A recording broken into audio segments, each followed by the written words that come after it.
Let's go to Bill. Bill is next up. What's going on, Bill? Roberta is full of shit. Okay, well, watch your language, please, because this is a radio show. Everybody watches it. Okay, so I'm asking you politely. I'm happy to have a conversation with you, but please watch your language, okay, Bill? Who died after January 6th? And sure, I'll answer that.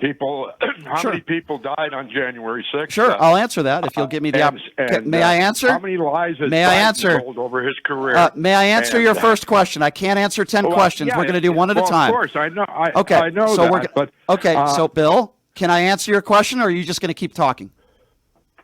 No, it's your show. You can do whatever you want. That's very nice of you. Thank you. Okay, so you asked me a couple questions. There was a lady that was trampled on the steps on January 6th. She was trampled and she died. If you don't believe me, you can look that up for yourself, sir. There was also a lady inside that was shot. There were 140 officers that were beaten and were sent to the hospital. Brian Sipnick died the following day. There are also several officers, sadly, that committed suicide, and their family members on the record saying that they changed and they went into deep depressions after January 6th. Would you refute any of those facts that I stated, sir? They didn't die on January 6th. You know? There was a lady that was trampled on January 6th. You have absolutely no idea what you're talking about. If you're sir, what I just said, sir. One thing. Who defecated on Pelosi's the man that is behind bars right now in jail in court documents, and he admitted to doing so. It's not my fault that you can't spell the word fact. If you want to have a debate with me, then come at me with opinions. Excuse me? What proof do you have that he shit on her desk? Okay, I asked you now for the second time to watch your language, MAGA. Clearly you can't do that, and you're not capable of having an intellectual conversation. Okay? What proof do I have? Well, bozo, if you look inside the actual court documents, the man who defecated on her desk is now behind bars and committed felonies. All you have to do is look it up.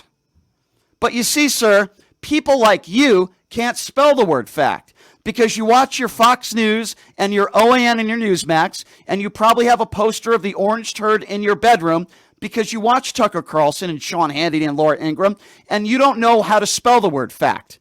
No, sir, I'm not full of crap. I gave you facts. A lady was trampled. A lady was shot inside. 140 officers were injured that day.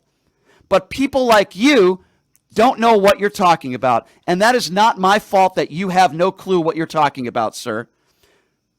I'm sorry, I can't have conversations with people like that. By the way, the guy can't even have a debate without swearing at me on the air either. Goes to show you his, but you know what? Hey, Donald Trump's base, right? I can shoot somebody on Fifth Avenue and they'll still vote for you. That's the last guy who just called in. 702-221-7283. Let's quickly go to Trevor. Trevor, what's going on, man? These people are just driving me nuts. They're so down the rabbit hole. I can't even believe it. It's, really the boomers have been lied to, and they're getting old, and they don't seem to remember what it was like to be alive and thrive and stand up for real things. Yeah. The Republican Party are puppets for the rich. Mm-hmm.